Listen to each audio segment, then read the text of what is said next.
friends. Welcome to another session on process scheduling policy. I am Anuradha Sharma, Professor, LJ College of Computer Applications, Vastrapur, Ahmedabad. Today's discussion is on the shortest remaining time scheduling policy. Now, shortest remaining time scheduling policy is a preemptive scheduling policy.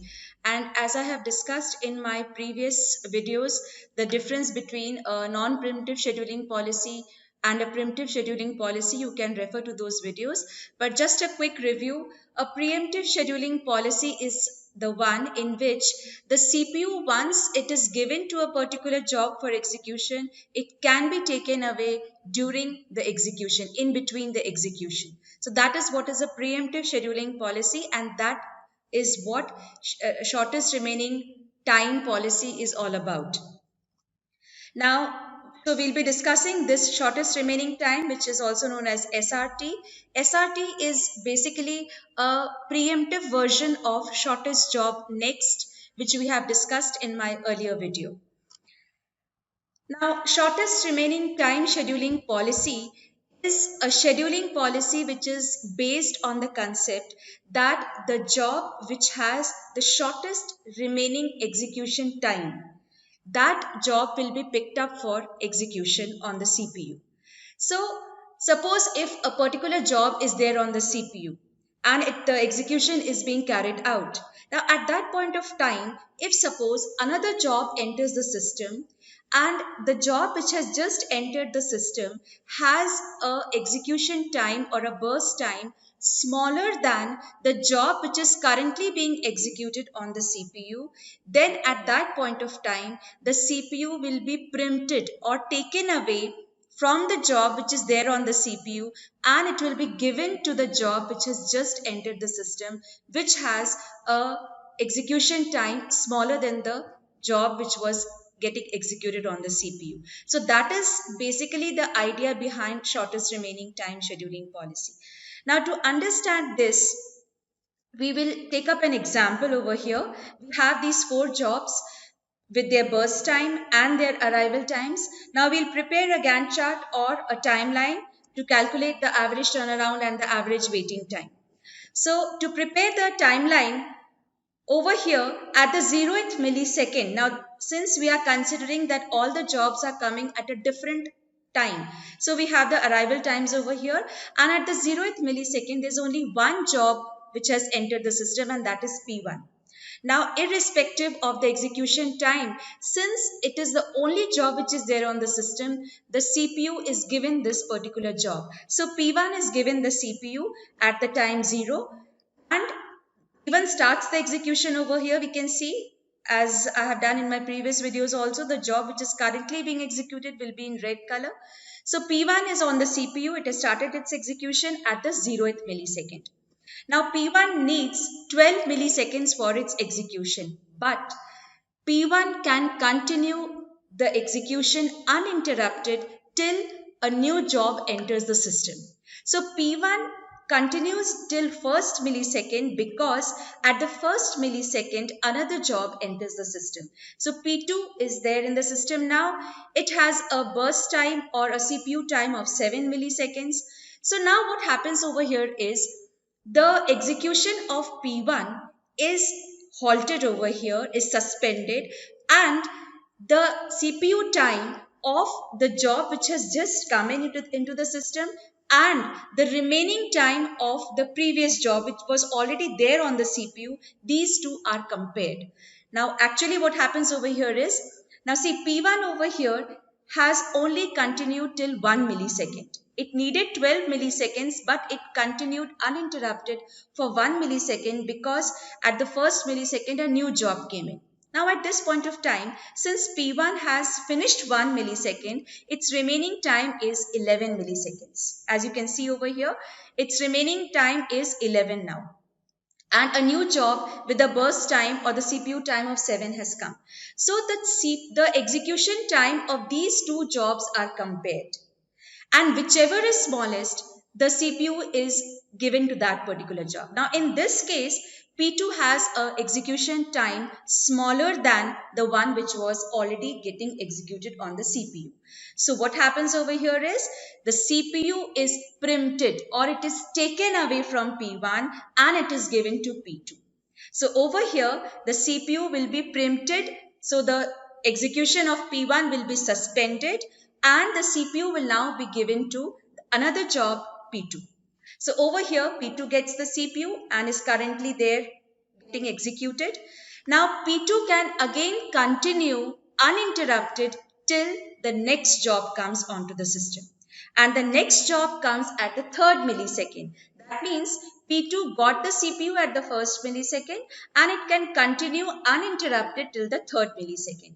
Because whenever a job comes in, the execution stops and the execution time of the job which was getting executed and the execution time of the job which has just come into the system is compared.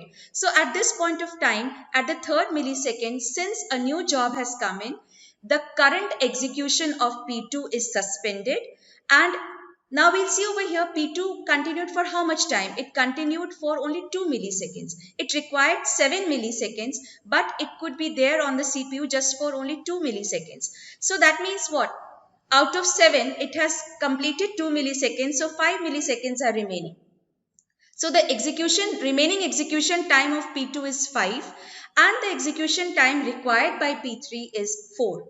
So again these are compared, and since P3 has a smaller execution time, the CPU is taken away from P2 and it is given to P3. So now over here at the 3rd millisecond, the CPU is taken away from P2 and it is given to P3. Now P3 again can continue uninterrupted till the next job comes in, and the next job comes in at the 4th millisecond. So P3 only continues for 1 millisecond and at the 4th millisecond P4 comes in. So since P3 continued for only 1 millisecond and it required 4 milliseconds, so 4 minus 1, that is 3, is remaining for P3, and P4 has a burst time or an execution time of 2 milliseconds. So again these two are compared, and now we see that P4 has the smallest execution time. So again over here the CPU is preempted from P3, taken away from P3, and it is given to P4. So now the CPU is there with P4, and now since no more jobs are coming in, P4 can continue uninterrupted. So P4 can keep the CPU for as much time as it requires. Now the burst time or the time required by P4 is just 2 milliseconds. So P4 takes the CPU at 4 milliseconds. It needs the CPU for 2 milliseconds. So it continues the execution till the 6th millisecond. 4 plus 2, that is 6 milliseconds. Now, at the end of the 6th millisecond, P4 completes the execution and is out of the system. So P4 has gone out of the system. It has completed the execution. And still there are jobs which are remaining. And because there are no more other jobs coming into the system, the remaining execution time of these 3 jobs are compared. Now the minimum is P3. P3 has the shortest remaining time. So P3 gets the CPU next at the 6th millisecond. Now P3 needs it only for 3 milliseconds. And again I am repeating over here, since no more jobs are coming into the system, once the CPU is given to a particular job, that job can keep the CPU, because as it is, if the shortest job is getting the CPU, that particular job will remain shortest because no more other jobs are coming in. So there is no comparison with any other job. So P3 needs it for 3 milliseconds. It gets the CPU at 6 milliseconds. So it continues till 9 milliseconds. At the end of the 9th millisecond, P3 has completed the execution. It is out of the system. Now the remaining jobs are only P1 and P2. So there's a comparison between P1 and P2. The remaining times are compared. And over here P2 has a shortest remaining time. So P2 now gets the CPU at the 9th millisecond. So at the 9th millisecond, P2 gets the CPU. It needs the CPU for 5 milliseconds. That means it continues uninterrupted till the 14th millisecond. Now at the end of the 14th millisecond, again P2 completes the execution and it is out of the system. The only job remaining is P1.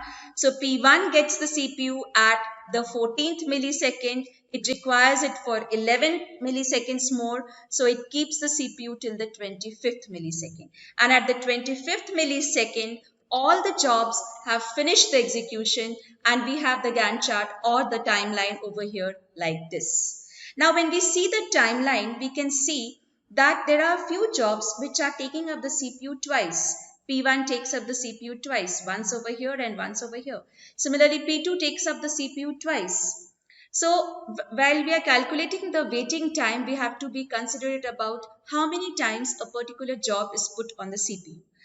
So now first of all, we will calculate the average waiting time. Now the waiting time over here for the jobs is the time the job gets the CPU minus the arrival time. Now this we have done in the earlier scheduling policies like first come first serve or shortest job next. Now there's a little bit of twist over here. And why is the twist over here? Because as I just told you that some jobs don't finish their execution at one go. Like for example P1. P1 first gets the CPU over here at the 0th millisecond, then leaves the CPU at the 1st millisecond and again takes up the CPU at the 14th millisecond.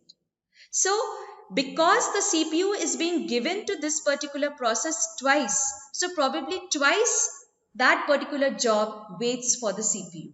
So the waiting time calculation over here becomes the time the job gets the CPU minus the arrival time, this is very much clear, plus the difference between the time when CPU is preempted and the time when the CPU is given back to the job.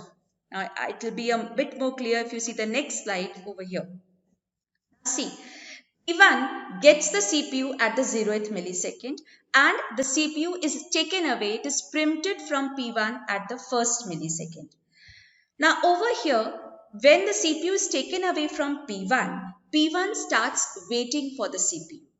And P1 gets back the CPU, P1 gets back the CPU at the 14th millisecond.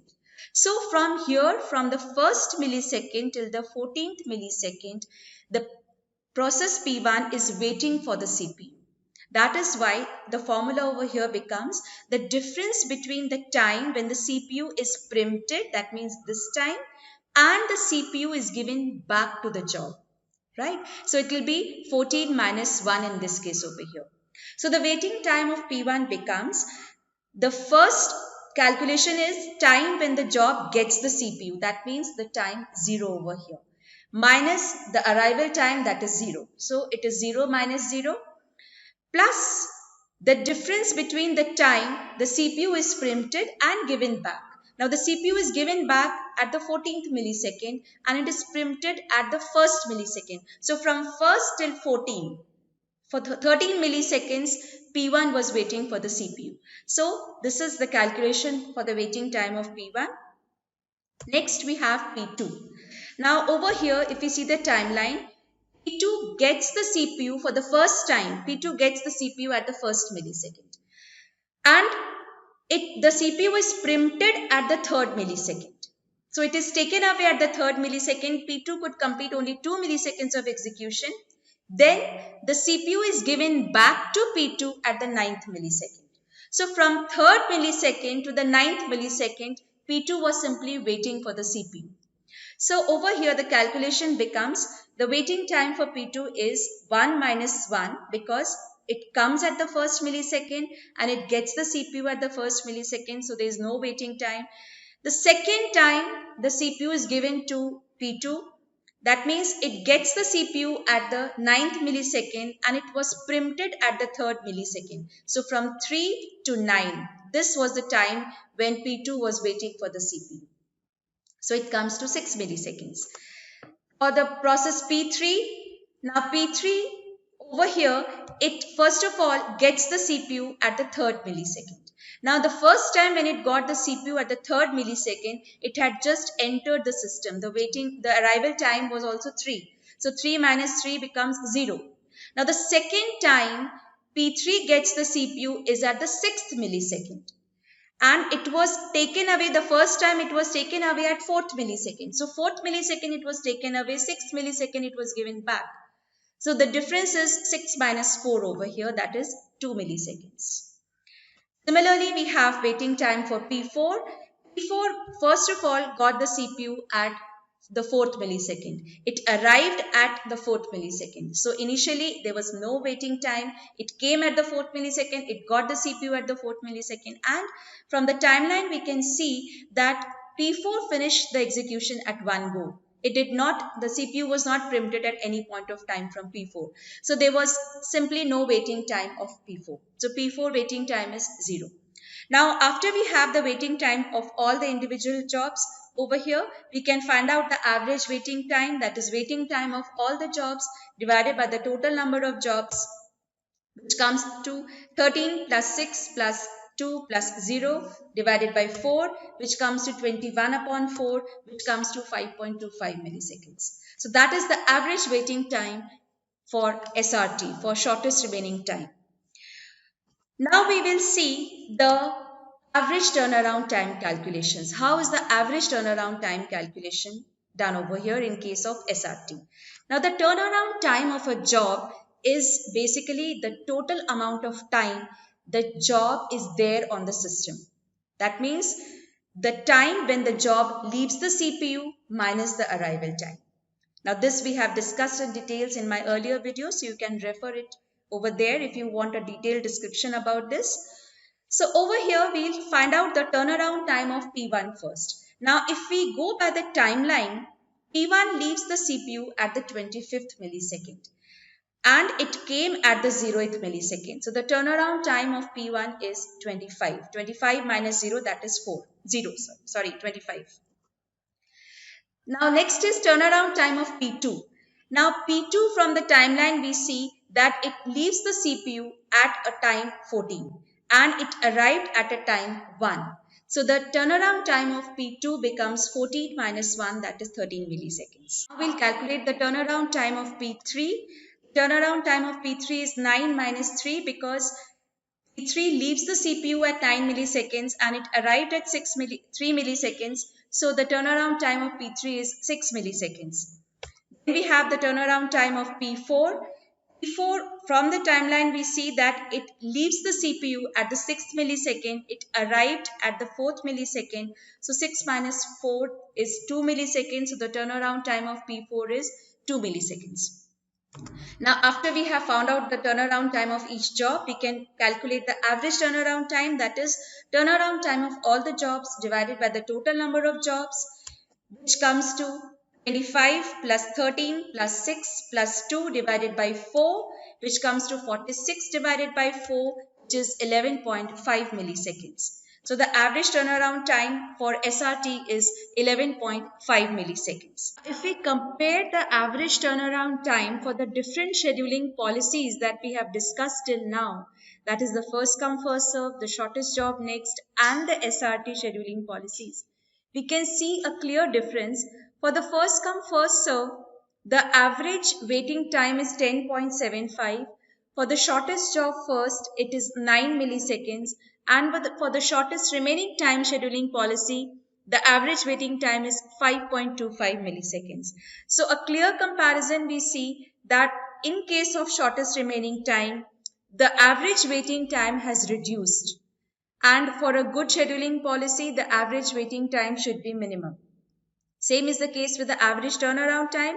If we compare it with the three scheduling policies, in case of first come first serve, the average turnaround time is 18.55 milliseconds.